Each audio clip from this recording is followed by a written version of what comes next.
From the center of the universe, now in its 7th season covering your 19-time Grey Cup champion Toronto Argonauts, it's the X's and Argos podcast with Argos color analyst Ben Grant and Coach JB. Welcome to the X's and Argos post-game reaction podcast brought to you by Something in the Water Brewing. Ben Grant, not joined by JB today. He had another engagement that he couldn't miss. And so I have brought in one of the best pinch hitters you can find in JC Abbott from 3 Down Nation. We will go through what we saw today in what was a highly entertaining, but also devastating Toronto Argonauts loss as the Redblacks take the Argos 46-42.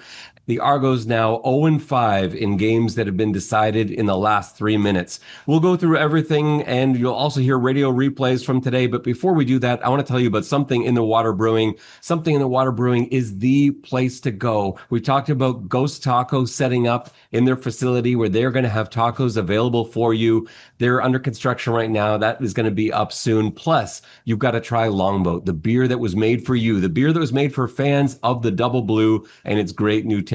Get down to Something in the Water Brewing in Liberty Village. It's steps from Lamport Stadium where the Argos practice and just steps from BMO Field where the Argos just suffered this devastating loss. So before JC and I get into it, here is Mike Hogan on TSN 1050 with the radio replays from today's game. Arbuckle is 5 for 5 on this drive, 41 yards. He'll look out to the right side, see 4 receivers. It's a blitz. Arbuckle reads it, throws to the end zone, has a man! Touchdown! It is Dejan Brissett. House call. Argos strike first. The Argos will have the ball at the pinball line, at the 31-yard line. They'll put it over on the left hash mark. Coxie and Daniels, who have been quiet so far. A catch for neither of them. And they will go play action. Arbuckle steps up in the pocket, throws toward the end zone, has a man caught for the touchdown. Jake Herslow back in the lineup, back in the end zone, and the Argos have increased the lead. It's now 14-1 with the conversion to come. Brown will take the snap. Deep drop. He's now going to roll to the left and step up and run. He'll get to the 20 or 32-yard line. Ball's out. Argos have it. It's recovered by the Argos, and they're going to score. And it's going to be, of all people, Jordan Williams. Look at that big man rumble. 300 pounds of love into the end zone. And the Argos get the touchdown from the most unexpected of ways. A defensive tackle with about an 80-yard touchdown return. Unreal. 3 receivers up top, 2 to the near side, and they will go play action and dump it to Herslow. 45 to the 50. Hurls 2 men down the sideline. Oh my goodness! Jake Herslow jumped over 2 defenders and didn't break stride and takes it down to the 37-yard line. Wow! And we'll see what they do here. Mac Mahan is going to stand to the left of Arbuckle. Ball's on the right hash mark. It's 3 yards to get, and they're going to snap it. And it's going to be a quarterback draw. Run, Nick, run. Gets down to a 1-yard line. First down, Argos. As the Argos leading rusher on the season is going to move the sticks. And now Arbuckle's going to go up under center. They're going to run behind the guard on the right side. Touchdown! Nick Arbuckle to the end zone. That is his first rushing touchdown of the year, and the Argos reclaim the lead.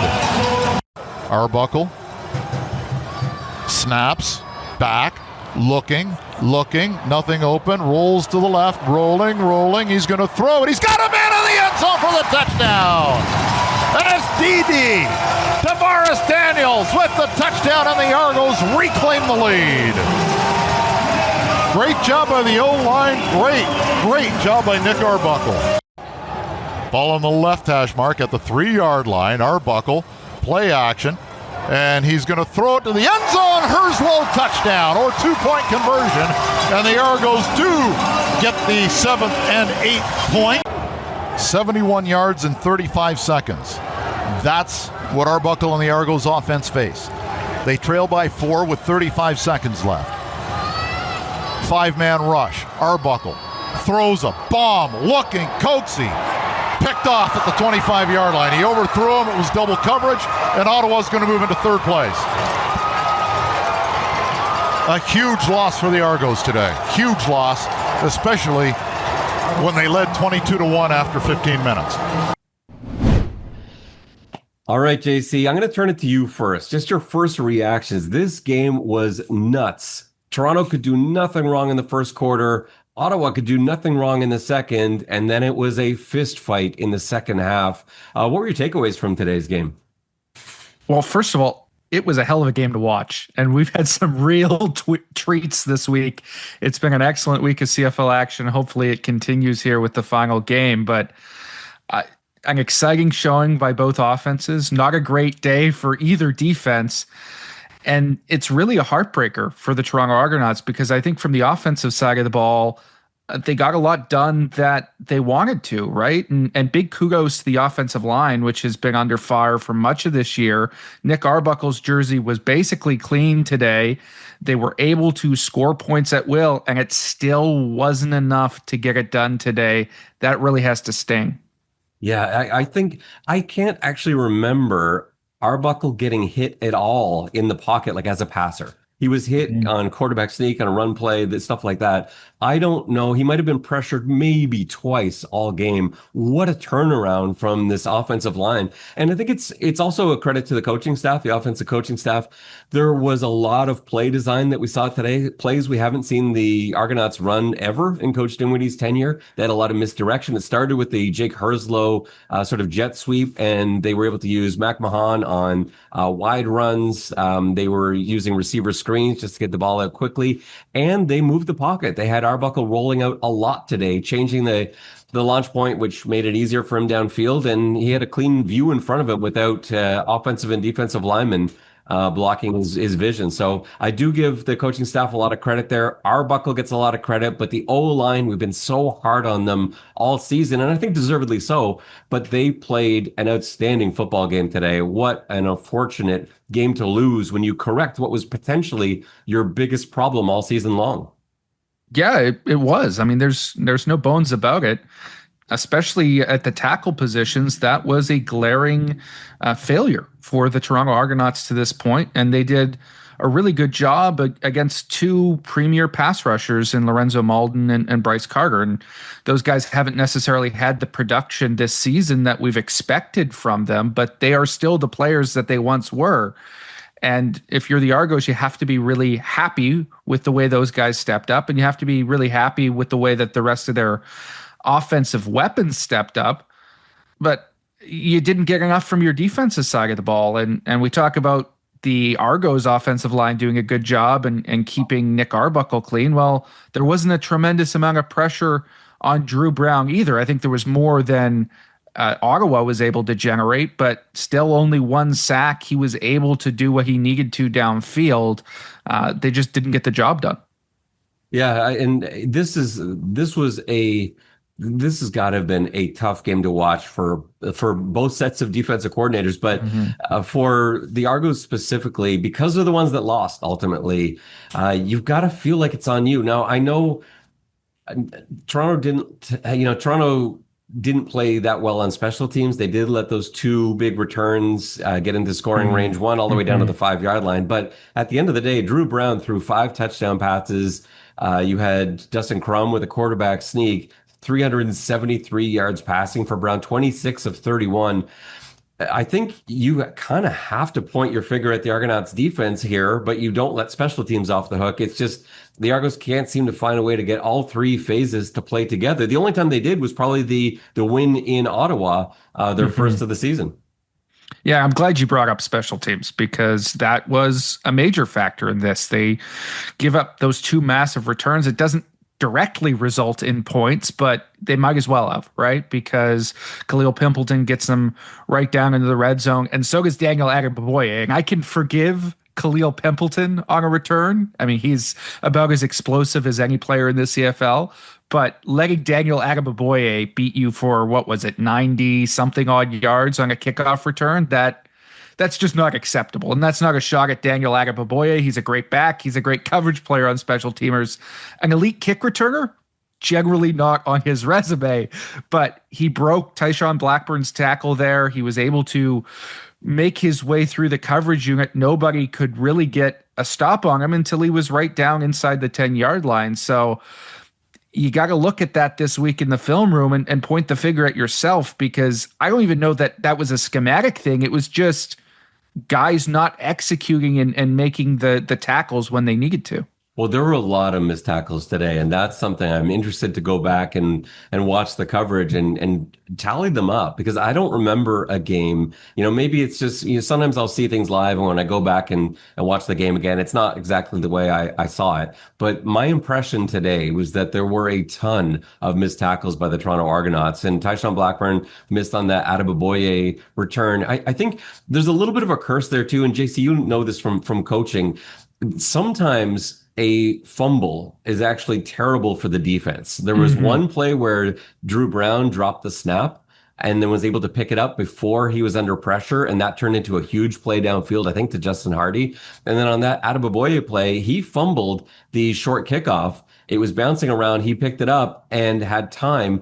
The reason those turn into horrible plays for the coverage team or for the defense is because when that ball's bouncing around on the ground, you see it in the coverage team and you have a brief mental lapse where you're thinking, let's go recover that football. And instead of maintaining your lane discipline and, doing your job, getting downfield, that hesitation costs you position. It costs you advancement. And maybe that was enough to break it open for Adeboboye to execute that big return. And I think it costs you a degree of control too, because when you see a football, you're like, I got to jump on that thing as quickly as possible. You're not really worried about breaking down and coming to gather so that you can make a proper tackle. And I think that contributes to why maybe Tyshawn Blackburn wasn't able to squeeze the legs on that one, and the other guys weren't in the proper position. So it's a great point, Ben. Those are tough plays. I mean, you don't want to be fumbling if you're the returner either, because it can go the other way very easily. But so often we see that if you're able to recover that football, there's an opportunity to generate some yardage there. Yeah. And if you, those rarely get recovered by the return team because everyone's facing the wrong way. So usually those are turnovers. But yeah, when the fumbling player gets it back and there's still time, this is often a recipe for disaster.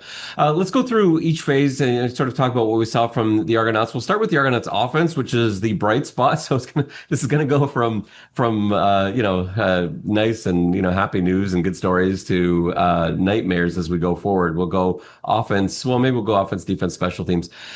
The offense, I thought, probably looked as good as they have since Chad Kelly was playing quarterback. I think this offense looked better than Nick Arbuckle's offense in the Grey Cup. It just felt like everything he did worked. 32 of 38. A great completion percentage, 317 yards, 3 touchdowns, the 1 interception I'm not really holding against them. That came in desperation time and with 35 seconds left. And they ran the ball not a lot, but more effectively than they have all season. Let's not forget that Nick Arbuckle is this team's leading rusher.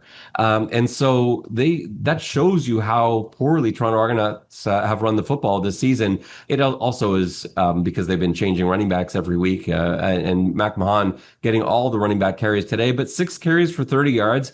I will take that 5-yard average. It's just, they couldn't do enough. 42 points wasn't enough for them at the end of the day. But what do you make of Coxie not being involved? A guy that could do no wrong last week in Winnipeg with hundreds of yards receiving, really wasn't targeted till late and still only ended up with 20 yards and 2 catches.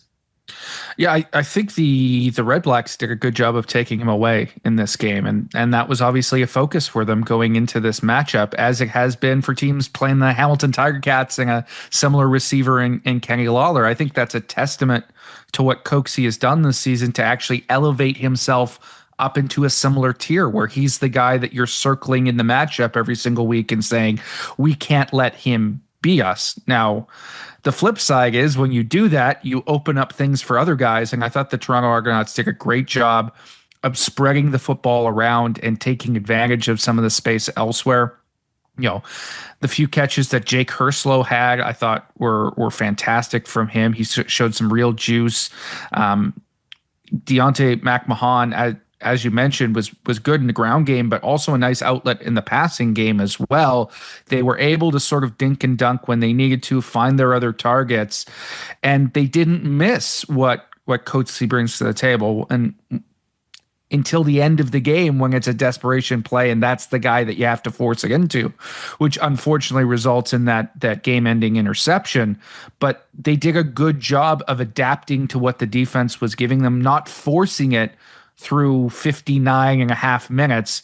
I think that's a credit to Ryan Dinwiddie in the way he approached this football game. Yeah, and you would expect, well, if it's not going to be Coatsy that's getting all the targets, you'd figure it would be the man who came into the week leading the league in receptions in Kevin Mittal, but he wasn't the guy either. 2 catches for 6 yards, and then you say, well, then it's got to be Tavares, but he had a touchdown, but he only had 3 catches, 29 yards. You're right. It was the other guys, Herslow with a great game, McMahon as a receiver, Ungerer had 4 catches for 36 yards, and Brissett with a massive game, 6 catches, 89 yards, and a touchdown. But yeah, I thought Arbuckle was brilliant in terms of taking what was there.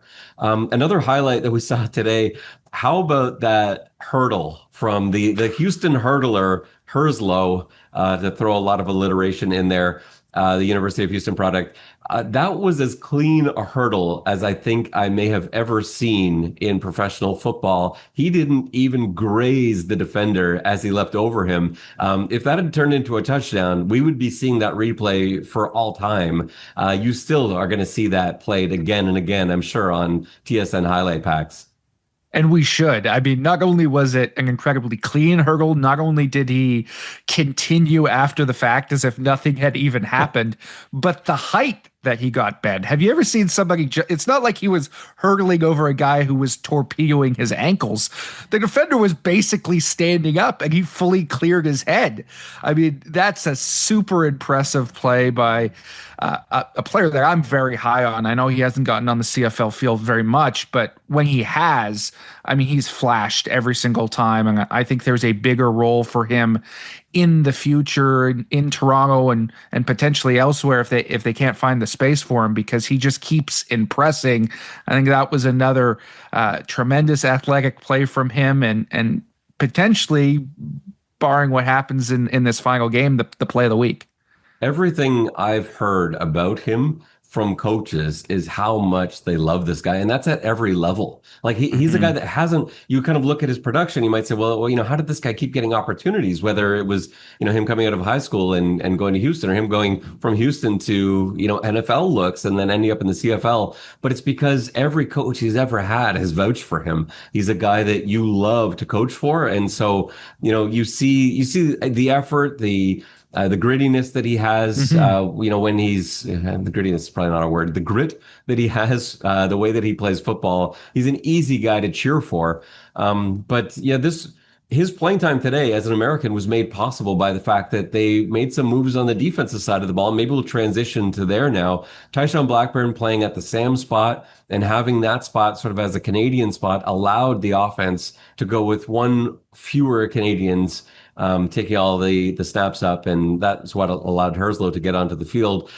Tyshawn Blackburn's play at Sam today, it's hard for me to gauge. I didn't think anyone in the secondary played particularly well. It just looked like every time they were in zone coverage, there were holes. And I'll give a lot of credit to Ottawa's receiving core. They did a fantastic job of finding those voids, settling down in the seams between zones. And Drew Brown was instant. He was on the money all the time. Every time Justin Hardy throttled down into a void, the ball was on him. Every time Addison found some space, the ball hit him. And so I don't know how much of that is poor defensive play and defenders needing to be more like magnets in their zones, or whether that's just you tip your hat to a huge offensive day to Brown and the receiving core. Yeah, to me, what it comes down to is not getting enough disruption on Brown, because if you're going to be in zones, it's going to be tough to cover these Ottawa receivers, right? We know how talented they are, and the record doesn't necessarily reflect it. Part of that's due to the missed time that Drew Brown has, but you go down the list and it's Eugene Lewis, and then it's Justin Hardy, and then it's Braylon Addison, and by the way, here's Khalil Pimpleton who can beat you deep as well. Like, there's a lot of talented players on that Ottawa offense.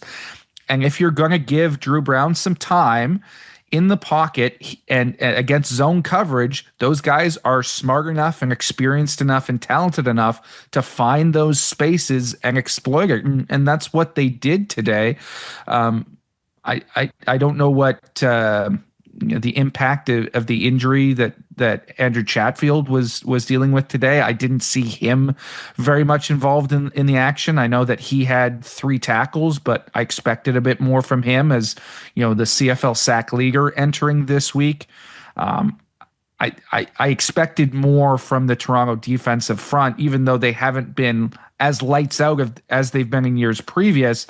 This hasn't been a particularly good Ottawa offensive line. They've struggled much like Toronto's has, and I think you had to get in Drew Brown's face if you were going to win this ball game. Yeah, Chatfield, they tried to move him around a little bit. They moved him left side to right side. They had him playing off the ball a little bit and sort of getting a running start. And I'll get to that in just one moment. But I do wonder, he was banged up at the last practice of the week.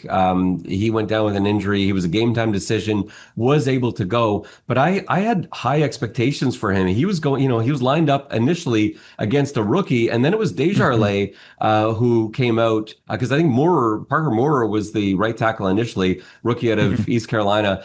And I thought that was going to be a matchup that Chatfield could exploit. Like, he burned the Redblacks in their first meeting. It would have been his a big party had it not been for Sluka garnering all the attention for his fumble return touchdown, his field goal return touchdown. Chatfield really was put on the map in that game against the Redblacks. And you're right, he was silent today. So either Ottawa did a good job of taking him out. I think there was a little bit of that, but I think it's also, he's on people's radar now. It is much tougher when people are scheming for you and aware of you than when no one knew who he was, with this rookie coming into, or I guess he's not a true rookie, but this man coming into the league and getting his first few starts. So it's gonna be a battle for him all season long. But I didn't see it as being an injury related thing today. If you're going to take away Chatfield, somebody else has to step up, right? And Derek Parrish was a guy that I had circled as a potential breakout candidate coming into this season. I loved what he did in his first season in the CFL. I don't know if he was a true rookie or not. He might have played an NFL game before. You'll have to correct me on that. But his first CFL season, I thought he was better than the statistics indicated. He was generating pressure. I thought he was going to be a guy who was going to take that leap in year number 2. And I haven't really seen it yet, right? It's been a lot of Chatfield, not as much Parrish. They've had some moments in the interior, but it's not great. I mean, credit to Jordan Williams for that 77-yard scoop and score, but that was really the only big play by the defensive line today that I can point to. And that fumble was generated by Cam Judge coming in while Brown was scrambling on the outside. So I would like to see more disruption when the quarterback is in the pocket from this unit. And if they're going to take away Chatfield, somebody else has to be that guy. Yeah, Parrish looked so good last year in for Arimolade, right? Like, Arimolade was the starter on that side, and then every time he had to take a breath, Parrish would come in and he was lights out. Like, for the number of plays, the number of snaps he had last season, I thought, like, and obviously he was impressive enough that the Argonauts brass decided we can trade Flo Arimolade because we've got this guy in Parrish who looks like the next big thing. But, sometimes it's like that. Like, Brandon Barlow, I think a couple seasons ago, when he was coming in off the bench, looked outstanding enough so that Hamilton was willing to give him a big contract. And he hasn't really been able to duplicate that kind of production the same way. Sometimes it's tougher when you're the starter and you're the guy that everyone's planning for than when you're coming off the bench and everyone's kind of taking a breath thinking, oh, good, I don't have to block Flo Arimolade now, and you can catch them napping a little bit. So maybe that's a little bit of what Parrish is going through. I still really like him as a player, but yeah, you're right. I expected a bit more from him this season and more from him today. Now, you mentioned the Jordan Williams thing. Wasn't that a fantastic moment though? I love when 300-pounders get to show off like that. A run down the sideline, 77 yards. That play took about 28 seconds.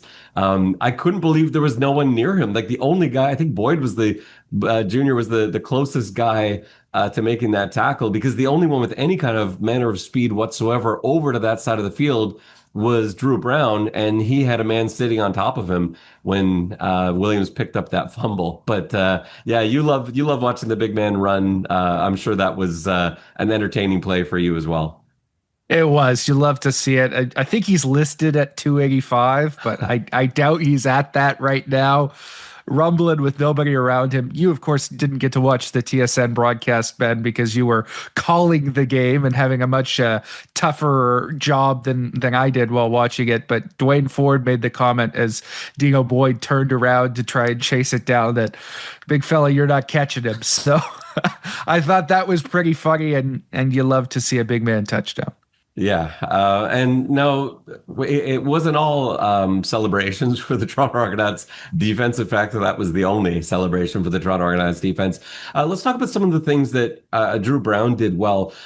I was surprised at the amount of freedom that he had. They were running hurry up, sort of almost like a sugar huddle, muddle huddle, getting to the line of scrimmage quickly so that Drew Brown could run simulated snaps to see what cards Toronto was holding, and they kept revealing their plans. You have to, like, you're sort of forced to as a defense. And so Brown, time and time again, I would love to go back and see it, but I would say at least on 10 occasions, changed the play, saw what defense Toronto was running, saw the blitz package in, saw what the coverage was, and made an adjustment. I was surprised because I haven't seen Ottawa give Drew Brown that kind of freedom before, and I thought he made the most of it tonight.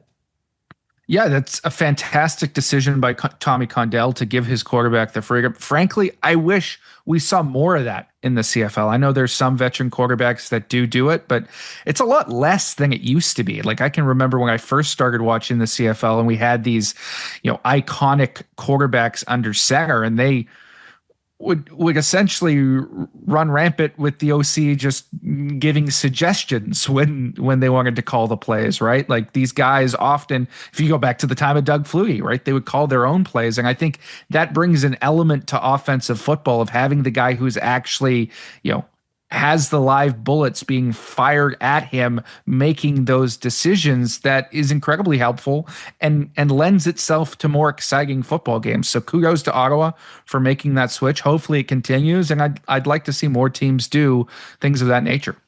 Yeah, no, exactly that. And the fact that he did it so successfully probably encourages other coaches around the league to look at it and say, hey, maybe, if Drew Brown's doing it, who's got a limited number of starts like that, yeah, surely we can turn that sort of freedom over. But I do think that's a weapon. I think it's a huge weapon for a quarterback to know what's coming before you get there. Like, it makes your pre-snap decision making that much easier. But it starts with quick play calls. It's got to come in fast from the sideline. You got to get guys lined up quickly. It almost felt like no huddle, especially in the first half as they were running that offense. Missed tackles on defense were huge. I said that, we talked about that a little earlier when we were talking off the top about overall impressions from this game. That's so tough to clean up in this environment. You've seen enough practices. Well, you see it too in your coaching now. Like, it's so much different from how it was. Like, certainly when I played, where we expected to have Oklahoma drills like every single practice. You tackled every day was live. There was no such thing as tackle with just shells or going out there without your shoulders on. You played tackle football like 7 days a week, basically. I don't know how you shore that up, a problem like this, given the constraints that you have. You can't get guys out there with padded practices, guys bringing guys down every single play. You're not going to be running pursuit drills with full tackle and Oklahoma drills. I don't know if this is just a desire thing. I don't know how you go about fixing that problem for the Toronto Argonauts. If I had the answer to that, Ben, my high school team would be a lot better. I assure you that.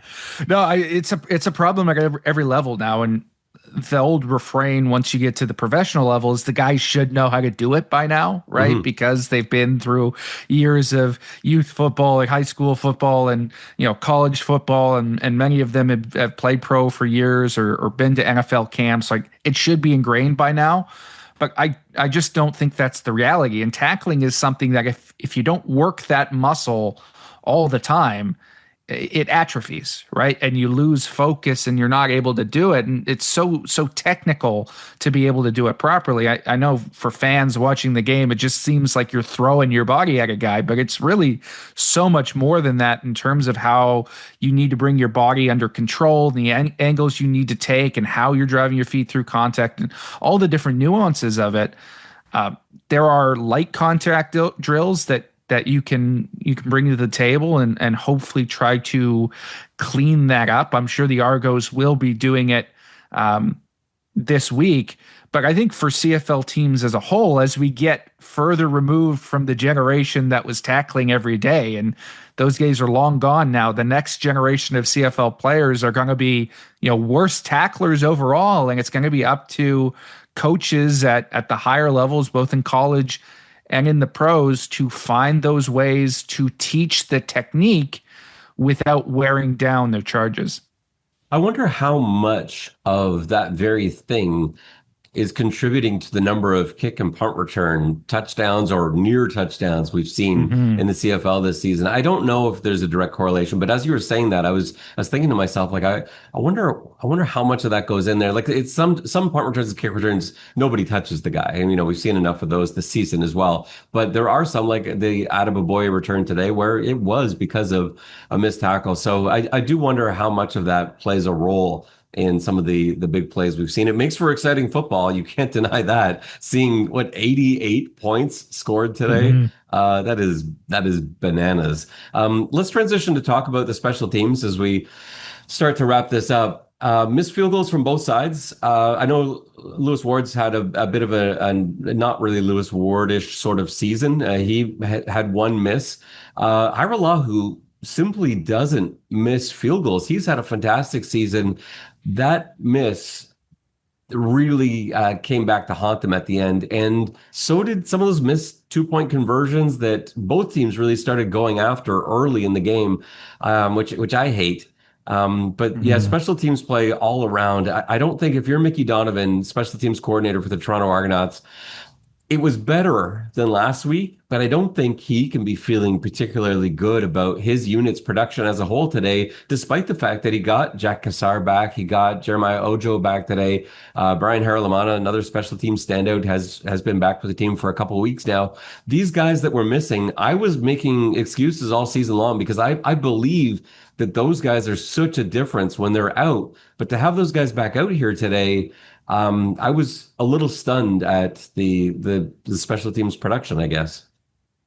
Yeah, I was surprised as well, right? Jack Cassar coming back. I thought that was going to be a huge move for the Argonauts, one that flies under the radar for most people or casual watchers, but that can solidify a struggling special teams unit.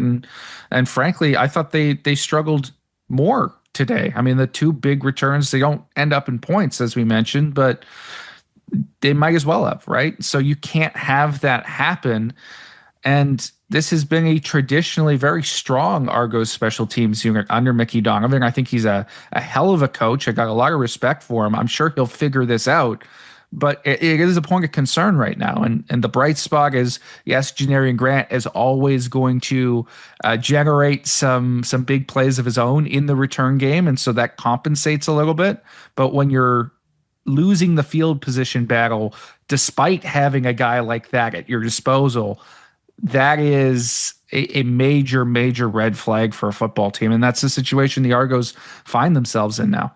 Yeah, I don't know what to make of, because I like you, I think Mickey Donovan is an outstanding special teams coordinator, and I think the pieces that he's got are largely good special teams players. So I don't really know what the answer is. One special teams play that comes back to me, and I was thinking this at the time, and I was thinking, I wonder if this will maybe come to factor in. I thought that missed field goal by Lewis Ward was going to result in a Janarian Grant touchdown. He caught the missed field goal, took a couple steps, looked like it kind of faked taking a knee, and then took off and got tackled. I think, watching it from my perspective, you probably didn't have the same view of this on, I don't know if they probably didn't show the All-24 on the TSN coverage, but it looked to me, if Janarian Grant had caught that missed field goal and immediately sprinted out to his right, that he would have been gone. There was nobody down there. And by hesitating a little bit and doing the fake knee, it allowed the coverage team to sort of catch up. He ultimately got tackled in the end zone to surrender a single. But to me, that one, I thought if there's any return today that Janarian Grant could have taken back the whole way, I thought we were going to see one of those Derek Sluka 2.0 plays, and Ottawa would be having deja vu after that first loss they suffered to the Argonauts. Well, the one that stands out to me is the one where Janarian Grant sort of slipped through the middle and it looked like he was gone, right? There was one guy in front of him, and then Marco Dubois, as he does at least 2 or 3 times a season, is trotting along behind and then turns on the turbo and chases him down, closes the gap in like 3 steps, and is able to haul him down from behind. If Dubois doesn't make that tackle, I think Grant probably scores there, or at the very least gets into the red zone, and we're talking about a very different football game. Yeah, I was already sort of counting that as a touchdown. I'd forgotten about that play because I think it was just Leone that was back to beat. And I was kind of wondering to myself, I wonder how Grant is going to approach Leone. Is he going to just string him out to the wide side? He's going to run at him and make a juke.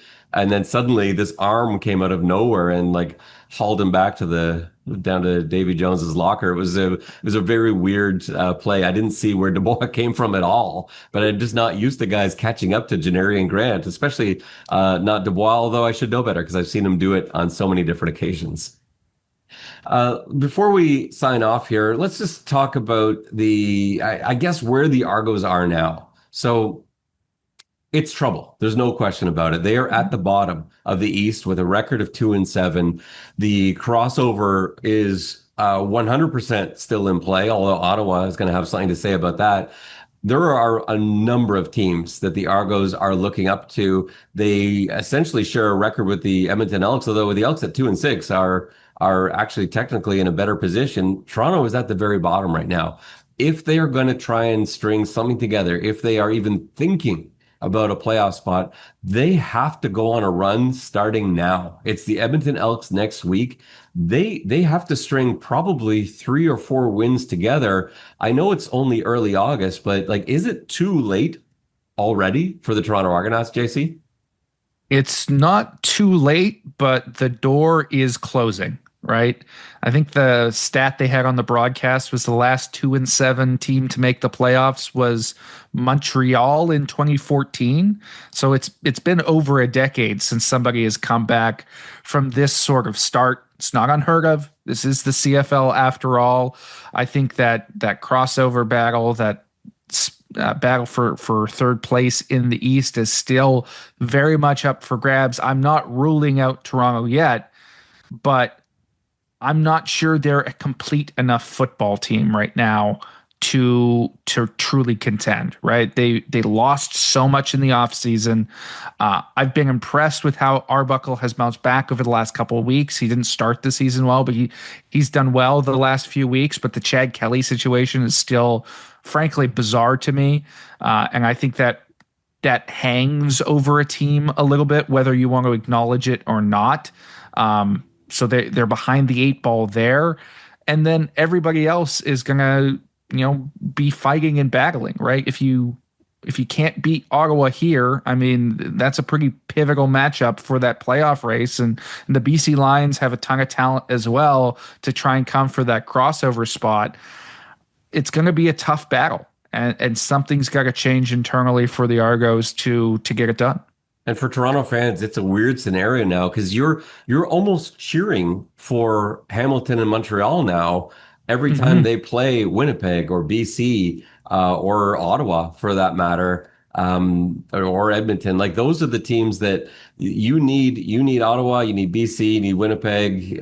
Those are the teams that you need to have go on tremendous losing streaks while you try to claw your way back in. I think Hamilton looks almost out of the picture now at 6 wins. Montreal, they've already lost the tiebreaker too. So even though they're 3 wins up, it's really like 4 in a way. So yeah, it completely changes the perspective of, what you're looking at. And whereas like this week could have gone so much differently had the Ticats hung on to beat the BC Lions and Toronto had won today, Toronto would actually have been sitting in a playoff spot, which is hard to believe, because now with those 2 results, it just seems like the total opposite scenario. And now Toronto is looking up from the very bottom.